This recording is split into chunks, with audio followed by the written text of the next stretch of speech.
This is News Central Now. I'm Tolulokwe Adileru Balogun, and these are the top stories at this hour. Inspector General of Police orders clampdown on perpetrators of Borno police station attack as President Tinubu orders investigation into terrorist attack. Telecoms operators want new tariffs increase implemented by first quarter of 2025. Rwanda demands a solution after DRC peace talks fail. We begin in Borno State, where President Bola Tinubu has called for an investigation into the recent terrorist attack on a military base that killed 6 soldiers. The attack was reportedly launched by members of the Islamist State's West Africa province in the early hours of January the 4th in Sabongida, Dambawa local government area. The ensuing gun battle between the military and members of ISWAP led to the killing of 34 of the terrorists, as many of them fled the scene of the attack. Meanwhile, the Inspector General of Police, Kayode Egbetokun, has ordered actions against attackers of the Ngazi Divisional Police Headquarters in Borno State. A Thursday attack by Boko Haram terrorists left 2 police officers dead and 1 other officer critically injured as the terrorists exchanged fire with police on duty at the station before they were eventually overpowered and repelled with the assistance of the Civilian Joint Task Force, who are stationed near the police station. Responding to the incidents, which occurred at about 12:10 a.m., a Friday statement signed by the Force Public Relations Officer, ACP Olumuyiwa Adejobi, identified the 2 police officers as Inspector Bartholomew Kalawa and Corporal Mustafa Havzafiat. Adejobi said Egbetokun, after condemning the act, ordered an immediate and thorough crackdown on the perpetrators, saying that any cop killers will not go unpunished. The IGP also expressed deep condolences to the families of the deceased officers, affirming that their sacrifice in the line of duty would not be forgotten. We're now joined by News Central's Umaru Kirawa from Borno State to give more updates on this development. Umaru, good afternoon to you. Just quickly take us through what the community sentiment is at this moment. What's the general atmosphere in the community, and what are the people saying? Yes, hello?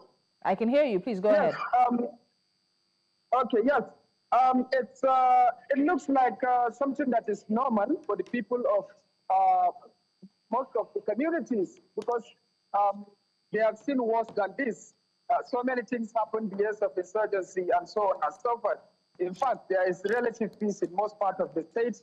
But this pocket of attacks by insurgents, the authorities are saying that it's part of activities to seek relevance, to show that they are still active. Although, yes, they are killing people, but mostly they are being killed. And so many of them continue to surrender, causing serious problems among the Boko Haram, the ISWAP fighters, and so on and so forth.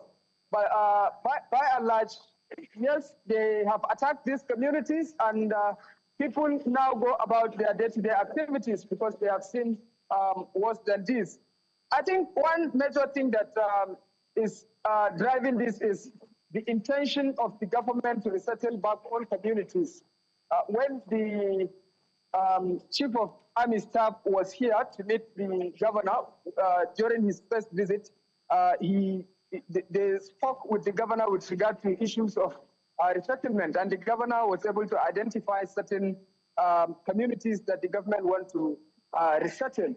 And basically, this is why some of the marauding terrorists in the Lake Chad are trying to discourage or cause mayhem to the move to resettle the displaced communities. Okay.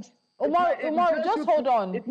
Umar, just hold on. I want to talk about the casualties in this particular situation. What do we know about the casualties? The police have reported at least 2 police officers dead, and then, of course, some injured. But what are we hearing about the casualties? Are there any casualties among those in the community?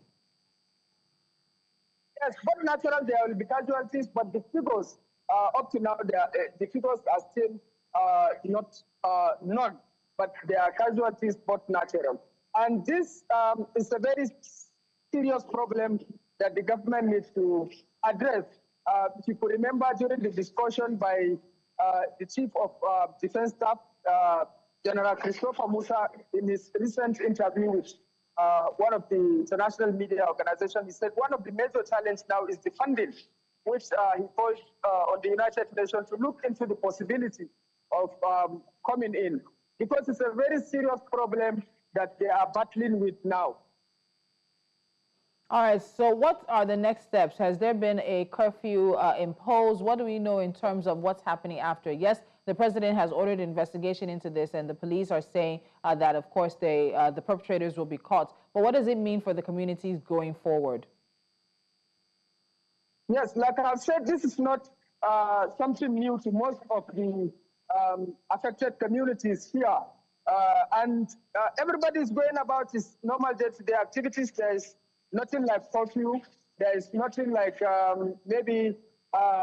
but all we know now is that the government has issued a statement with regard to sympathizing with communities and even the military forces and the police with regard to the unfortunate incident that has happened. But we've seen the police commissioner of Borno State and his men traversing some of the police stations within Borno State. He was at Damasak. He was at Benishek.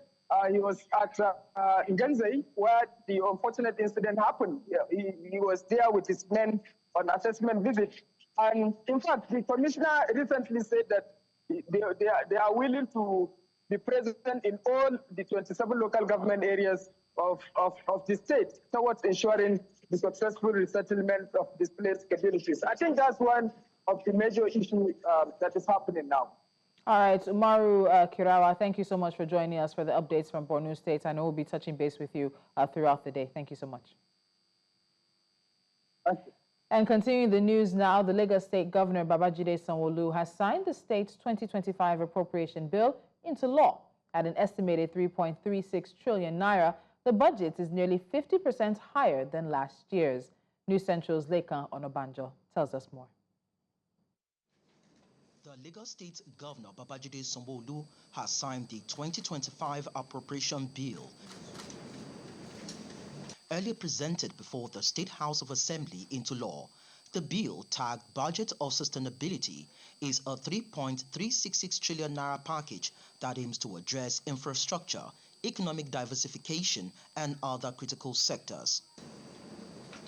Governor Sanwo-Olu said the budget underscored his administration's commitment to prioritizing infrastructure, with 62% allocated to capital expenditure and 38% to recurrent spending, representing a focus on driving long-term investment while maintaining efficient delivery of essential services.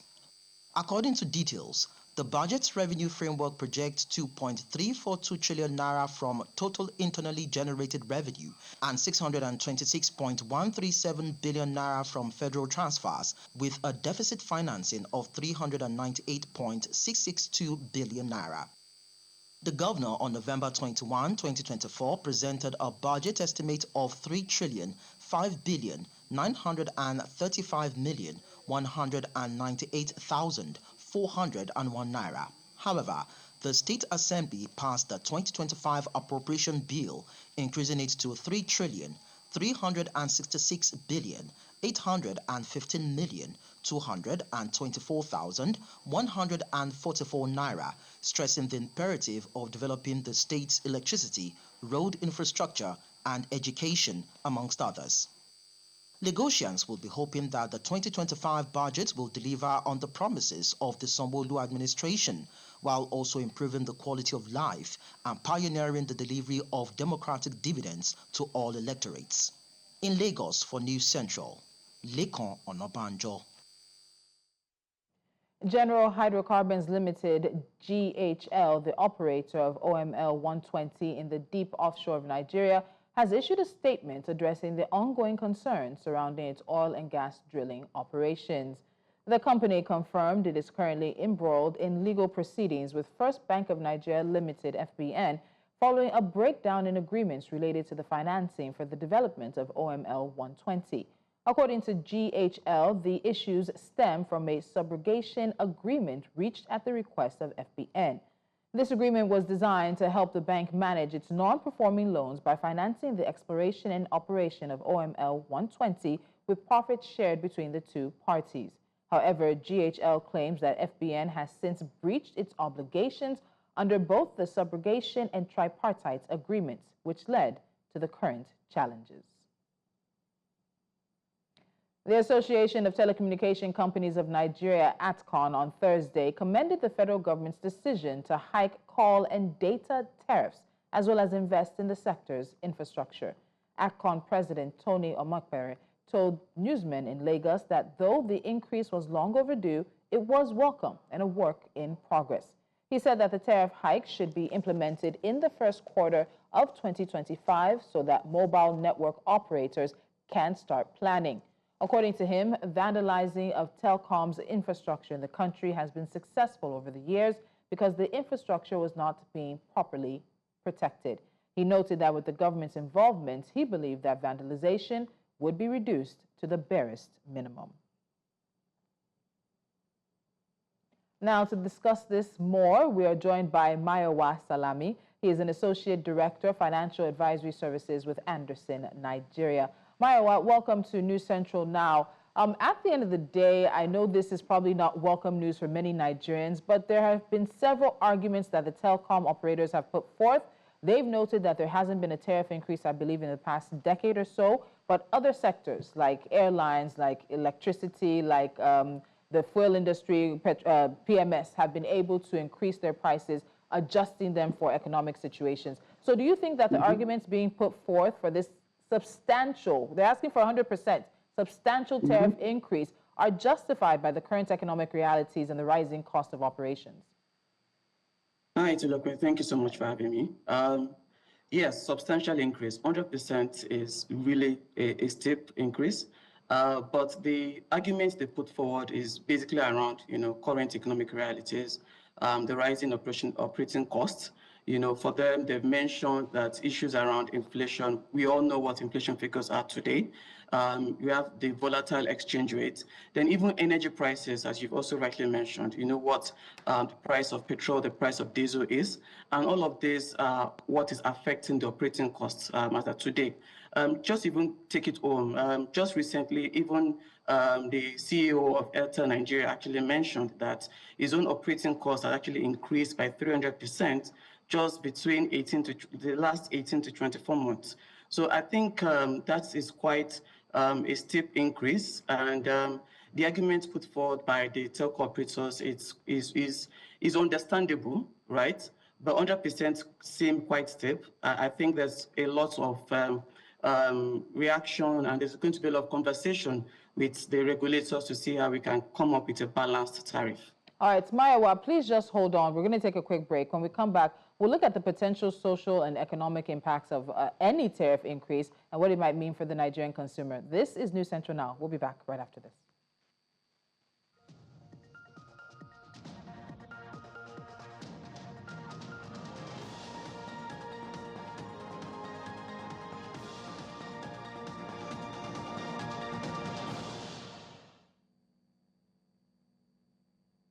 You're watching News Central Now, and our latest story is looking at the what looks to be an incoming tariff increase for telecoms operators here in Nigeria. Joining me is Mayowa Salami. He's an Associate Director, Financial Advisory Services with Anderson, Nigeria.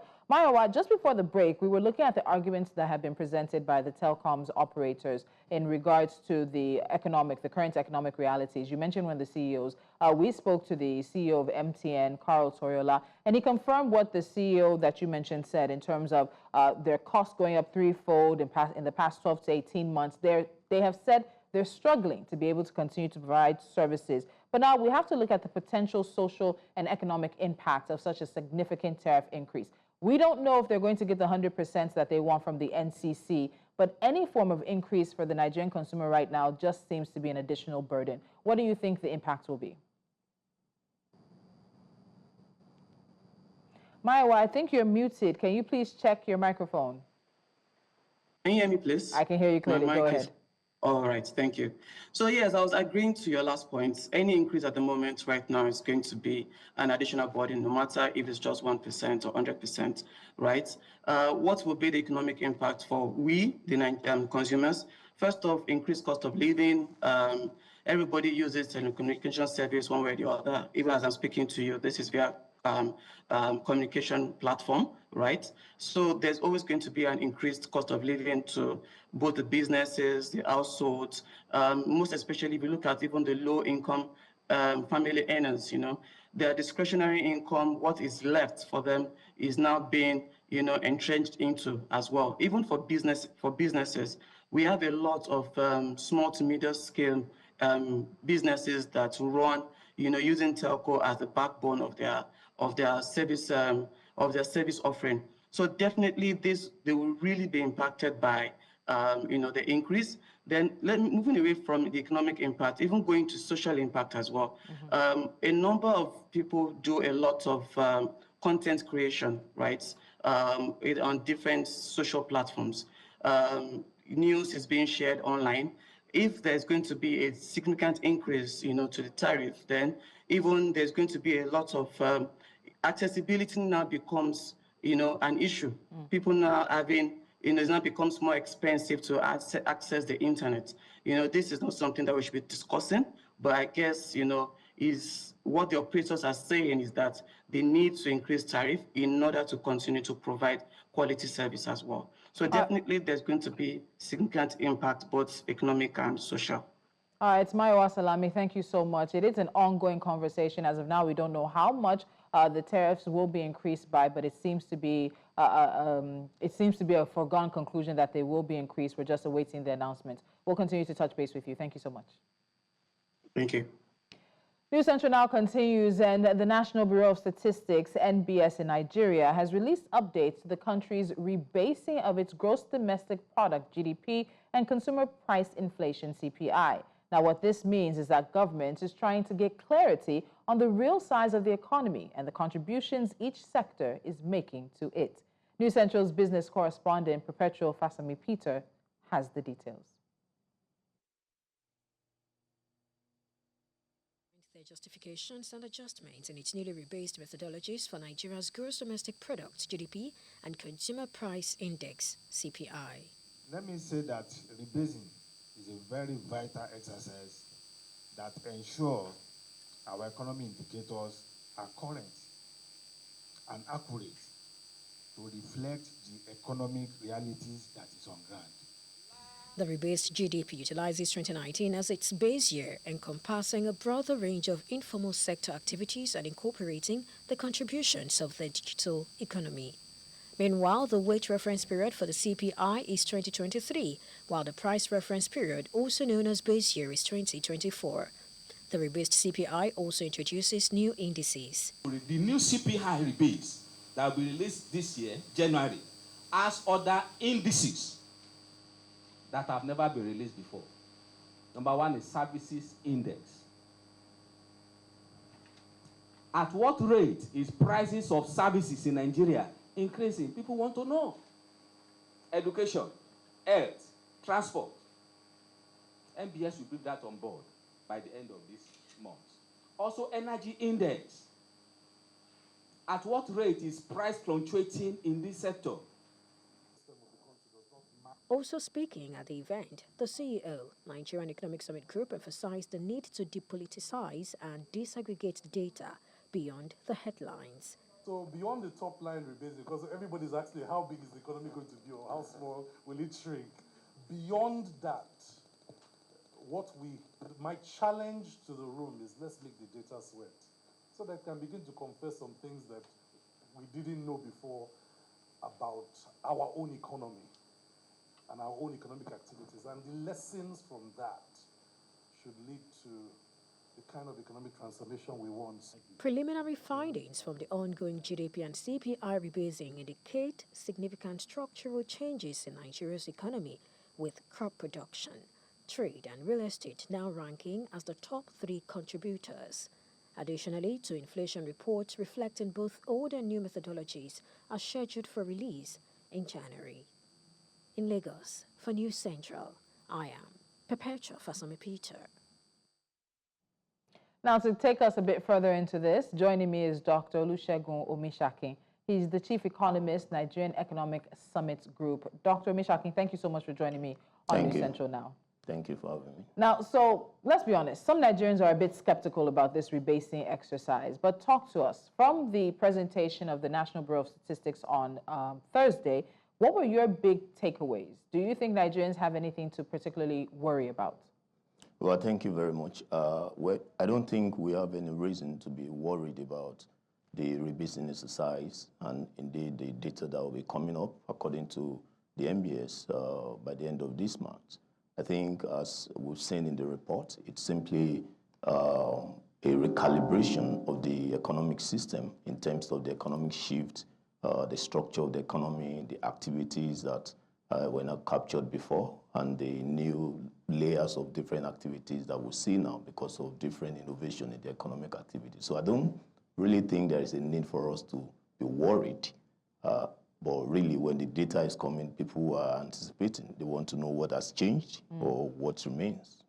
Okay, so the rebased GDP is using 2019 as its base year, incorporating broader coverage of the informal sector and digital economic activities. I want to get your thoughts on this because what Nigerians felt in 2019 and how we feel in 2024, 2025 are two different times in the agenda. Our pockets don't feel the same. The Naira doesn't go as far. So when we have this rebasing conversation and we are incorporating broader coverage of the informal sector and digital economies and using 2019 as a base year, does that really give us a true picture of what Nigeria's economy looks like?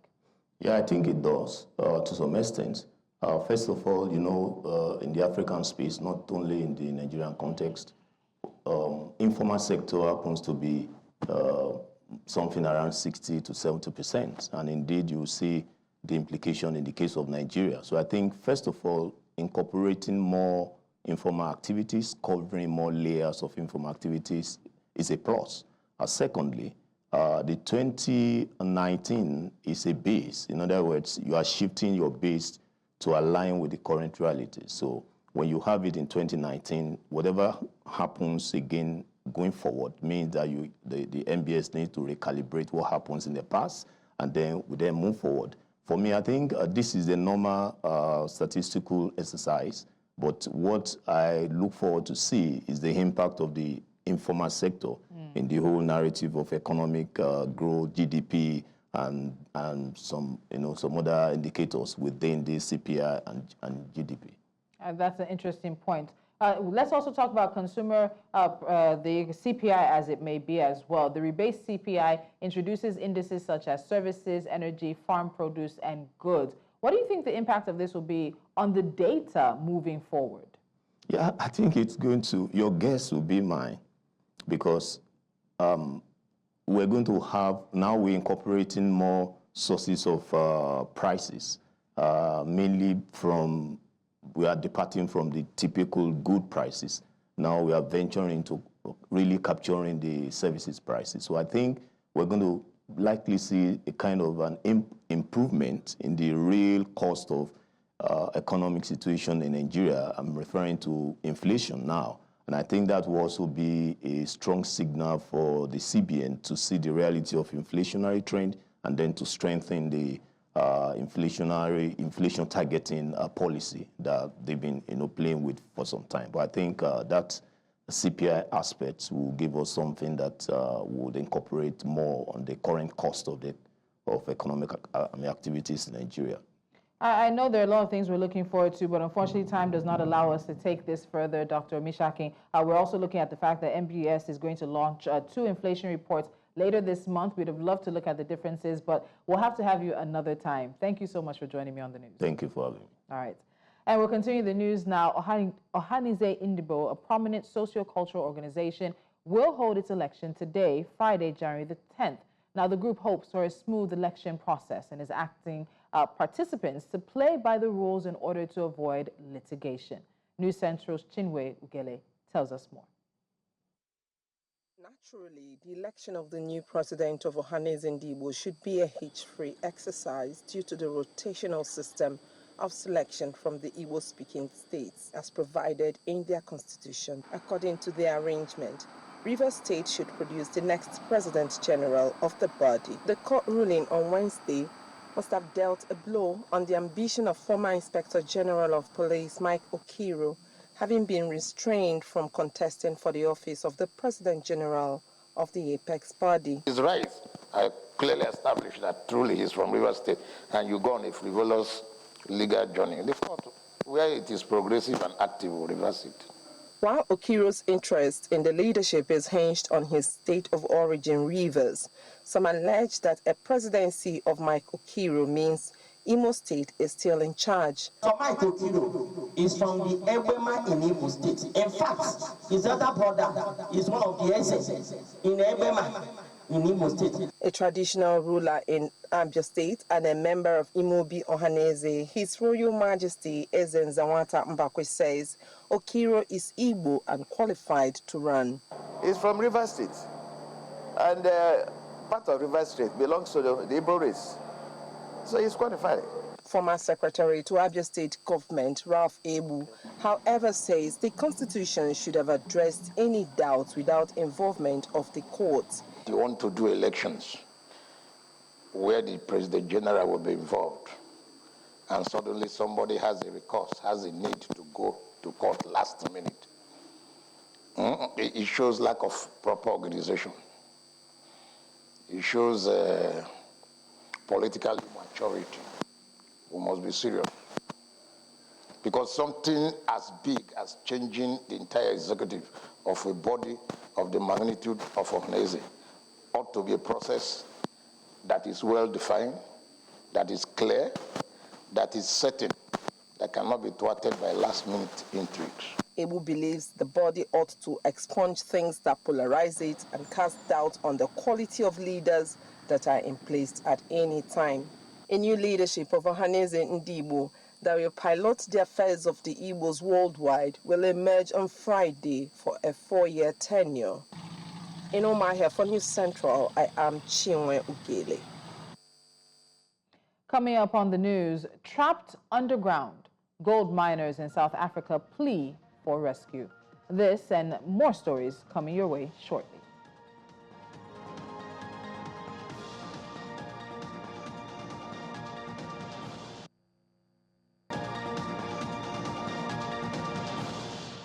This is News Central Now.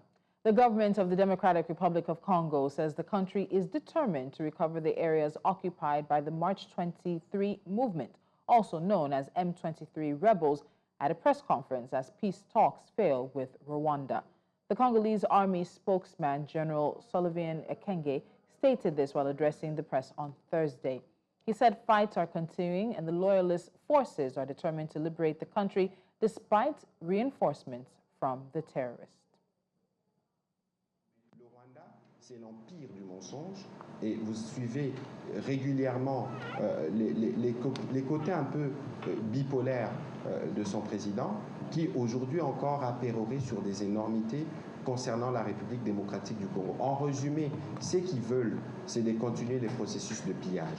En résumé, le Rwanda d'aujourd'hui ne peut pas vivre sans voler en République démocratique. Les combats continuent et les forces royalistes sont déterminées, une fois pour toutes, libérer cette partie en dépit des renforts des terroristes qui continuent de venir et surtout des renforts de l'armée régulière rwandaise qui continue à affluer. Rwanda's President Paul Kagame says recent peace talks with the DR Congo had been merely a photo opportunity for leaders and is demanding new efforts to solve their deadly conflict. Peace talks hosted by Angola were cancelled at the last minute in December when leaders hit a deadlock over a Rwandan demand that Congolese negotiators talk directly with rebels operating in their territory. Rwanda-backed rebels known as the M23 since 2021 have seized swaths of Eastern Democratic Republic of Congo, displacing thousands and triggering a humanitarian crisis. Rwanda says its aim is to tackle the Democratic Forces for the Liberation of Rwanda, FDLR, an armed group primarily composed of Hutu militants formed in the wake of the 1994 Rwandan genocide. there were meetings to discuss how to end this problem.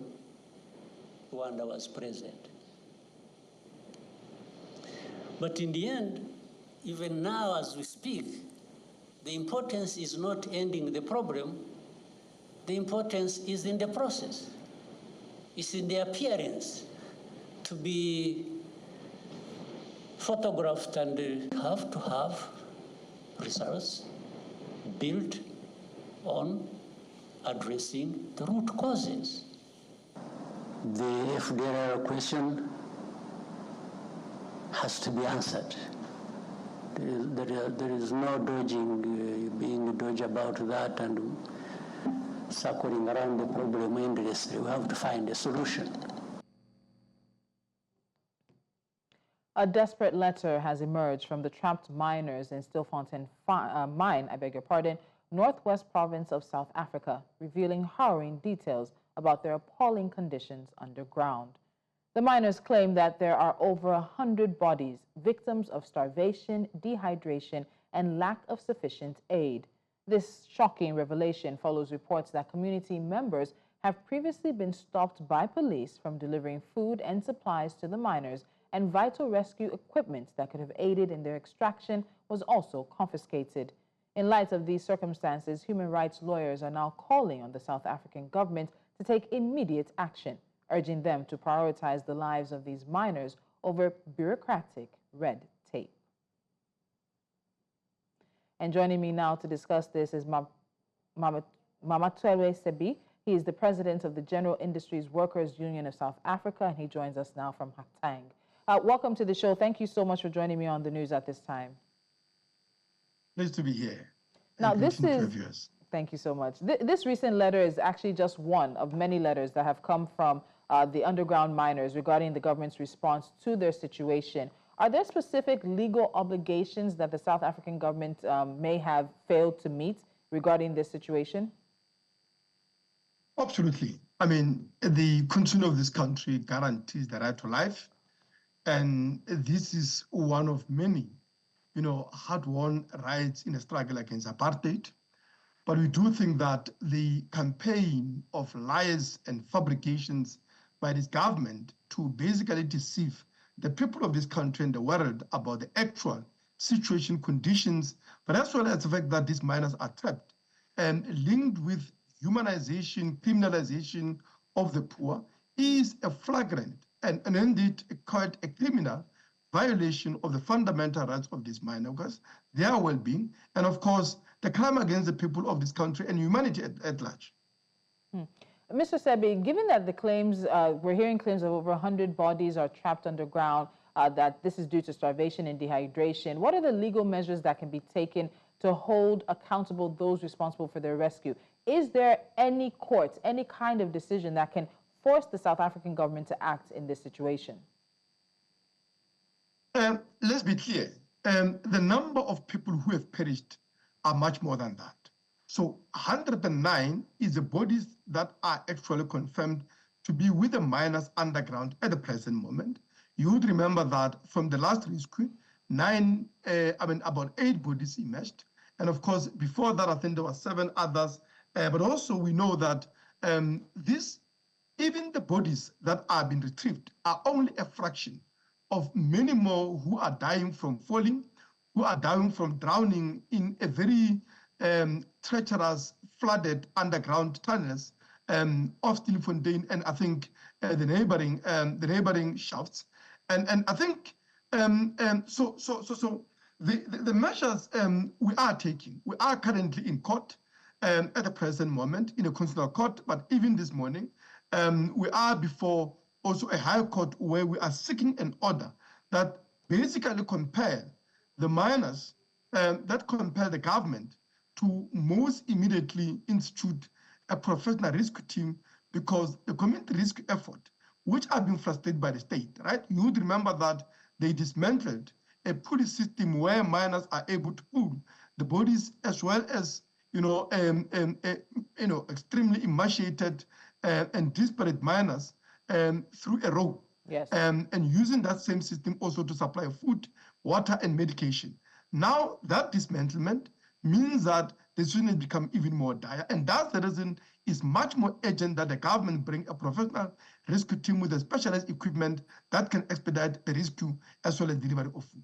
I think what might be shocking to many people is that while the government says they are not going to move to rescue these individuals, the communities are trying. They're delivering, they want to deliver supplies, they want to pull people out, but they're being stopped by the police. What about the legal recourse for the communities that are unfortunately in the midst of this situation? As I've said, we've approached courts a number of times. We actually do have a court order. Remember that even allows what minimum supply and support we are able to give to the miners. But for that court order, we will not be able to supply the miners with essential life-saving food, water, and medication, as well as a limited amount of a rescue effort that is being done by the community as shown in your screens there, right? Now, we are at the moment where, after months of false promises to deliver a professional rescue team, we now want the court to order a state with a clear schedule in terms of dates and timelines to say when will they commence this rescue team. What this government has done through a very cruel campaign of falsifications, of lies, that appeal to the most reactionary, xenophobic, as well as a backward sentiments in society.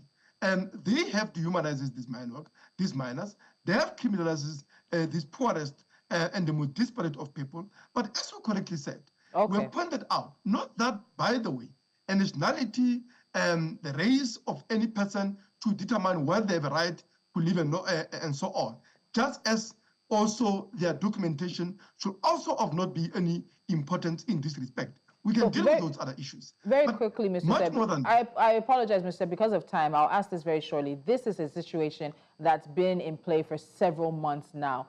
In just about 2 sentences, 30 seconds, if not less, how much longer do you think that the government is going to hold the hard stance on this? 30 seconds, please. Well, it's a question of the struggle of the living forces. We are in court. We are exerting pressure in every way, but also we are now planning a community protest. We have an overwhelming support of community, which at itself refutes the allegation that all of these people are in no way related to communities that are disparate and that are abandoned by big corporations that abandon these mines. Okay, we'll leave it at that, but this is a developing story, developing over several months, and we'll continue to follow it. Thank you so much for your time. Pleasure, as well.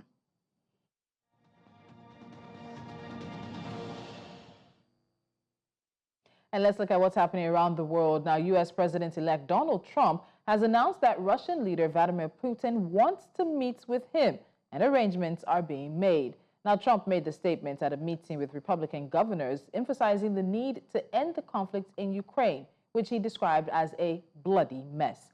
Trump's plans for a meeting with Putin came amid concerns over his stance on Ukraine and NATO. During his campaign, Trump promised to bring peace to Ukraine, but has yet to propose a concrete ceasefire or peace deal. His criticism of the large amounts of military aid sent to Ukraine and his doubts over continued U.S. involvement in NATO have raised eyebrows in Washington. The United States, under President Joe Biden, has been Ukraine's biggest wartime backer, providing military aid worth over $65 billion since January 2022. President Putin wants to meet. He's said that even publicly. And we have to get that war over with. That's a bloody mess. Soldiers are being killed by the millions. I looked at some very graphic pictures yesterday. The soldiers that are being killed, it's a flat field. The only thing that stops a bullet is a body. And there are a lot of people in the big surprise, and it's going to be a very unpleasant surprise, is how many people were killed in that war. It's much higher than the press is reporting. When a building comes down, these are big buildings. They're 2 and 3 blocks long, different kind of construction. They're long and not that tall in many cases, but they're 20 stories. But when a building like that comes down and they say nobody was injured, no, a lot of people were killed. U.S. President Joe Biden has expressed optimism about the ongoing ceasefire talks between Israel and Hamas in Gaza. According to Biden, real progress has been made, and he remains hopeful for a prisoner exchange. However, he noted that Hamas is currently hindering the exchange. Biden's efforts to broker a ceasefire come as he nears the end of his term in office. The president has been pushing for a deal that would bring an end to the conflict and secure the release of hostages held by Hamas. Progress. I met with negotiators today. I think I'm still hopeful that we'll be able to have a prisoner exchange. Hamas is the one getting in the way of that exchange right now, but I think we may be able to get that done. We're going for a quick timeout, but when we come back, we have something very special for you coming from sports. Stay with us.